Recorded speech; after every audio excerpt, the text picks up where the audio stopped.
दबाऊं कहाँ है दोस्त?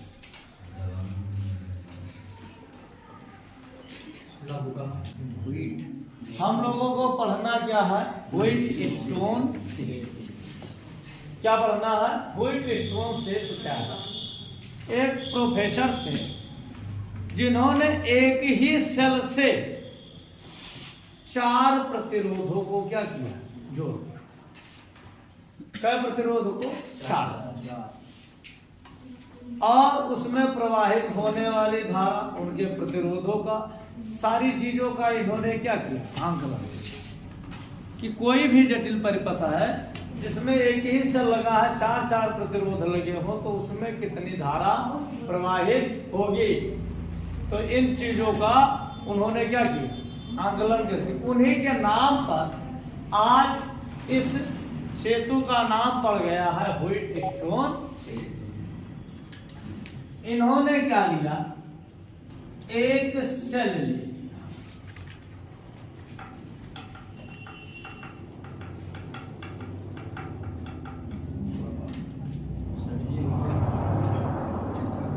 यहां पर देखिए इन्होंने क्या लिया? एक सेल। सेल कौन सा है? विद्युत वाहक पद है।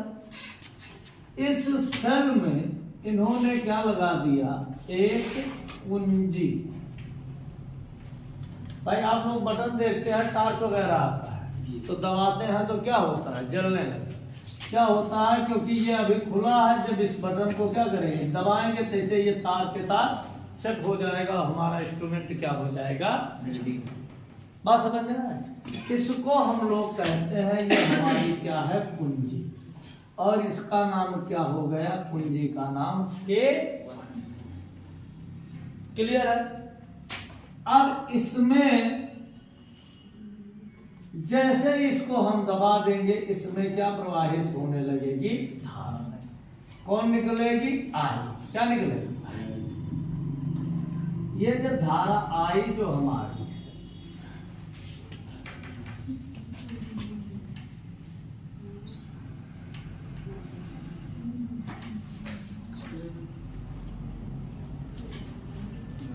ये 4 प्रकार के प्रतिरोधों से क्या है? कैसे?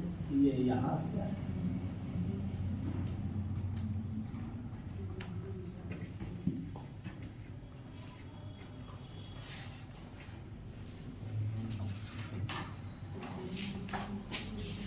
ये मान लो P है और ये दूसरा वाला सिरा मान लो क्या है?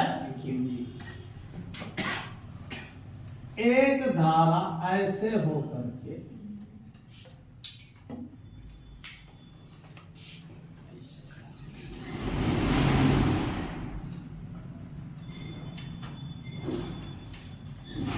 ये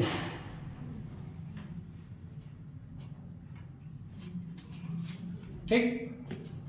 फिर एक प्रतिरोध ये यहां से ये आया और एक यहां से,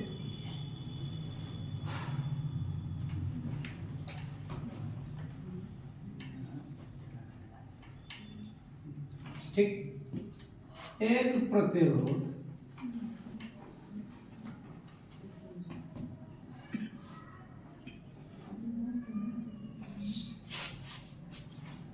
बात समझ में आया? इस प्रकार का ये हमारा,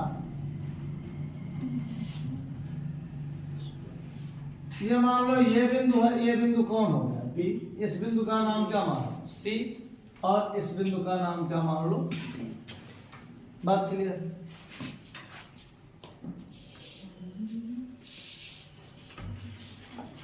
यहां से ये जुड़ गया। यहां पर हमने क्या किया? एक दूसरी कुंजी लगा दी। क्या लगा दिया? एक दूसरी कुंजी हमने लगाया। इसको थोड़ा हम अगर इस प्रकार से बना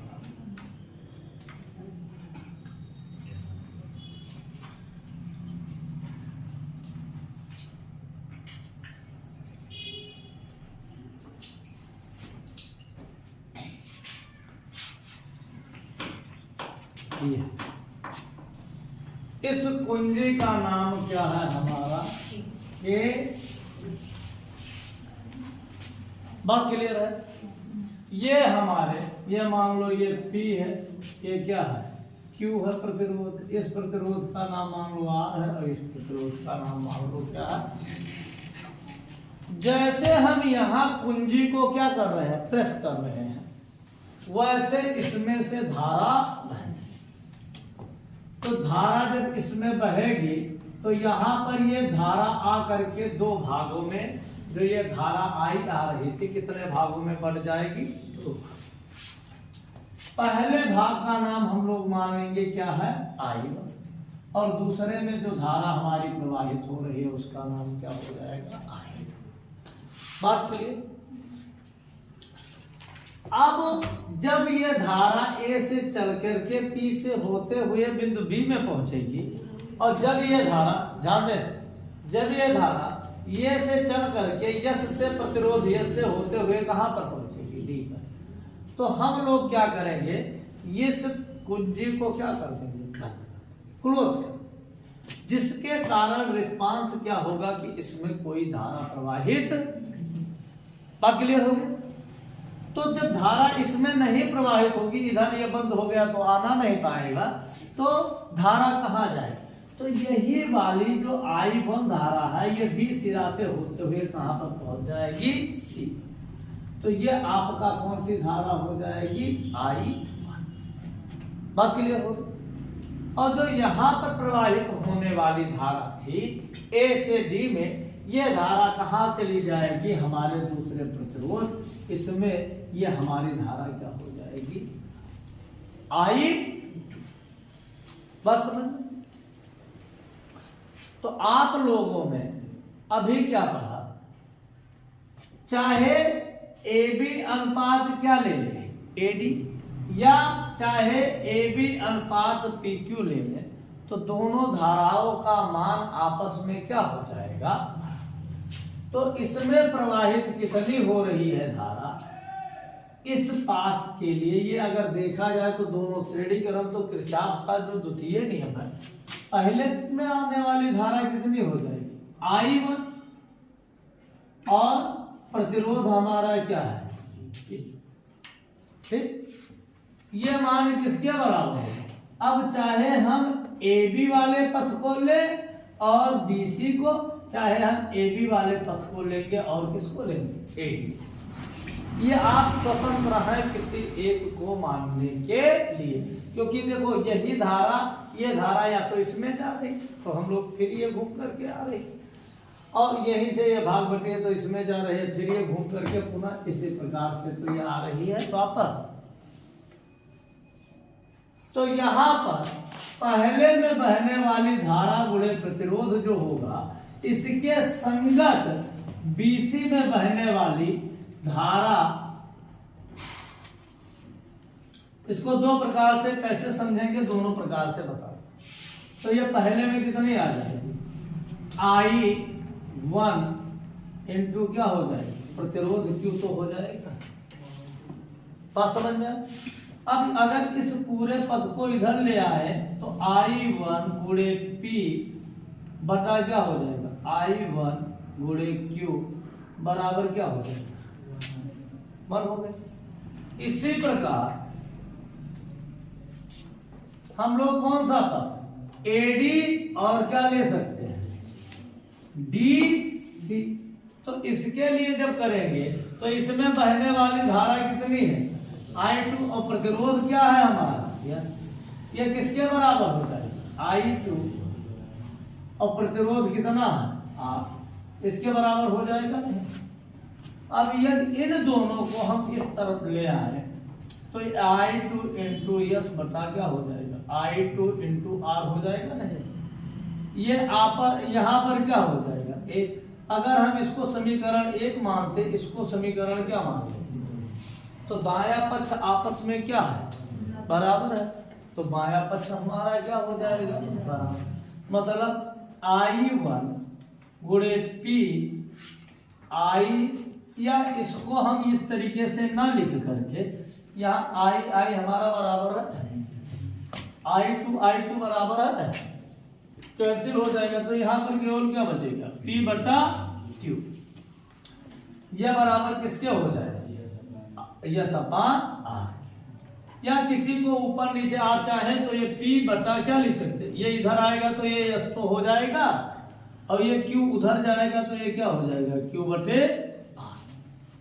तो ये इससे ये वाली चीजें सिद्ध हुई। अगर ये वाली चीजें सिद्ध करनी हो तब कैसे करेंगे, तो हमने अभी किसका इन दोनों के बीच में लिया था संबंध, अब हम लोग इन दोनों के बीच में संबंध लेंगे, किसमें, ए बी और किसमें, ए डी।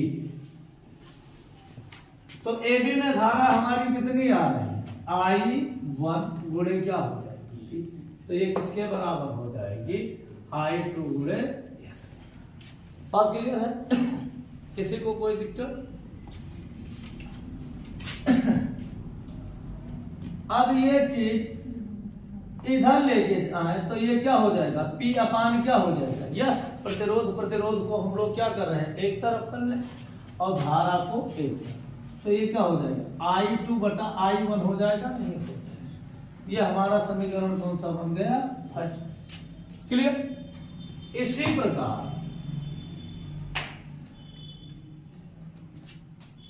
हम लोग इसके BC और DC के लिए, BC और DC के लिए अगर निकाला जाए तो BC और DC के लिए निकालेंगे तो यहाँ धारा कितनी है, I1 और गुणे क्या हो जाएगा, Q बराबर किसके हो जाएगा, I2 गुणे क्या हो जाएगा, R के तो हो जाएगा।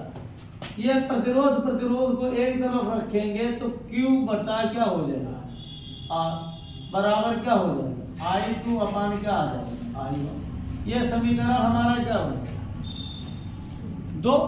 कौन सा समीकरण, अब समीकरण 2 में हम देखते हैं पहले में कि हमारा दायां पक्ष I2 अपान I1 है, नहीं है, मतलब दायां पक्ष दोनों का क्या है, बराबर है, तो बायां पक्ष हमारा क्या हो जाएगा। बात क्लियर है। तो यहां से हमें क्या प्राप्त हो जाएगा, PS बराबर क्या हो जाएगा, Q अपान। बात समझ में आता है, मतलब चारों प्रतिरोधों में किन्हीं दो प्रतिरोधों का बहने वाला अनुपात जो होगा अगले दो अनुपात के क्या हो जाएगा, प्रतिरोधों के अनुपात के क्या होता है, बराबर हो जाए, तो इसे हम लोग कहते हैं हमारा सेतु जो है वो कैसा है, संतुलित है।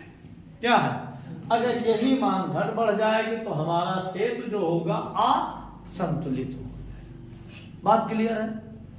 तो ये बात किसने बताई थी, व्हाइटस्टोन सेतु, उन्हीं के नाम पर हम लोग। तो अब ये जो फिगर हम लोगों ने बनाया है, क्या बनाया है, फिगर, इसके विषय में थोड़ा 2-4 लाइन लिख लिया जाता है, फिर उसके बाद में डेरिवेट करवा दिया जाए।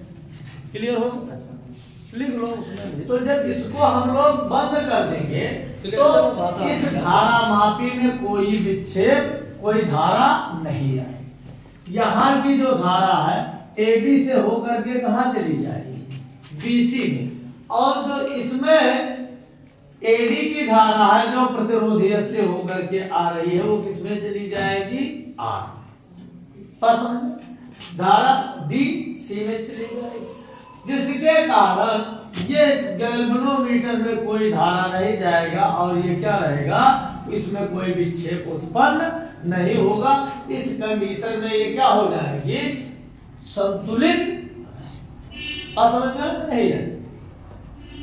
उसके बाद में हम लोगों ने क्या किया है, जब माना गया कि यहां से धारा क्या की, आई हमारी चल रही, तो धारा जब आई कहां पर पहुंची, ए पर, कहां पर पहुंचेगी, तो ये धारा हमारी दो भागों में क्या हो जाएगी, बढ़ जाएगी। क्या हो जाएगी, कई भागों में बढ़ रही है, दो भागों में बढ़ रही है। जब ये धारा यहां से यहां पहुंची, यहां से यहां पहुंची, दोनों कुंजी क्या है, ऑन है, धारा इसमें जाएगी नहीं, तो इस दशा में वो पुनः उसी परिपथ पे जा रही है, तो हमारा सेतु क्या हो जाएगा, संतुलित। बस में तो जब हमारा सेतु संतुलित होगा तो उस कंडीशन पे क्या होगा, जो ये बीडी है जो जिसमें धारा कोई आ ही नहीं रही है, तो जो धारा नहीं आएगी तो यहाँ पर विभवांतर क्या हो जाएगा? विभवांतर आपका किसके बराबर है? बात समझ में आया? तो जब इसमें विभवांतर शून्य हो गया तो अभी आप लोगों ने पढ़ा कि किन्हीं दो संगत किसी भुजा के किन्हीं दो संगत भुजाओं के प्रतिरोधों का अनुपात शेष दो संगत भुजाओं के प्रतिरोधों के अनुपात के क्या होते हैं? बराबर। अगर यही बात हम सिद्ध करके दिखा ले जाए, चाहे ये भुजा मान रहे हैं तो इसकी दो संगत भुजा ये होगी, अगर इस भुजा को ले तो इसकी दो संगत भुजा कौन सी होगी? ये होगी। तो चाहे इसके बीच में और चाहे इन दोनों लोगों के बीच में, अगर इसको लेंगे तो ये शेष दो भुजाएं हो जाएंगी, अगर इसको लेंगे तो शेष दो भुजाएं कौन हो जाएंगी? ये दो। तो इनके प्रतिरोधों का अनुपात क्या आना चाहिए? बराबर आना चाहिए। बात समझ में?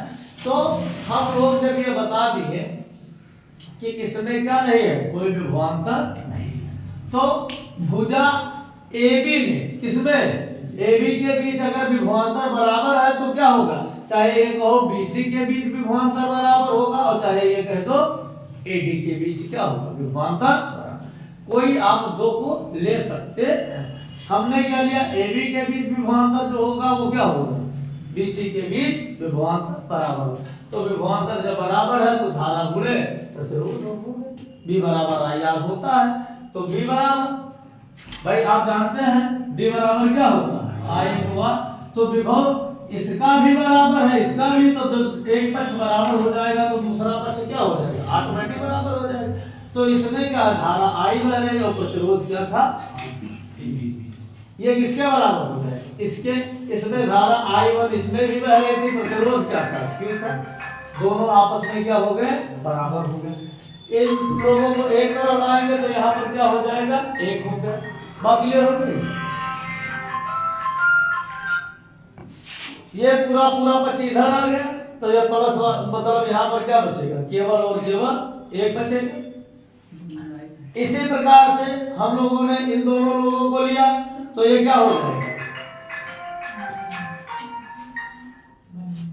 इन दोनों लोगों को जब हम लोगों ने लिया तो यहाँ पर क्या हो जाएगा? इसके बीच का प्रतिरोध बराबर क्या हो जाएगा? विभवांतर बराबर है तो दोनों का मान क्या हो जाएगा? आपस में बराबर हो जाएगा। फिर हमने देखा कि बायां पक्ष क्या हो गया? दायां पक्ष बराबर है, इस प्रकार से बायां पक्ष भी हमारा क्या हो जाएगा? चाहे इसको ले या आप लोग चाहें तो इन दोनों के बीच में ले ले, AB और किसके बीच में? AD के बीच में। बता दें कि प्रतिरोध या करके जब दोनों के प्रतिरोध बराबर है तो इनके मान भी आपस में क्या हो जाएगा?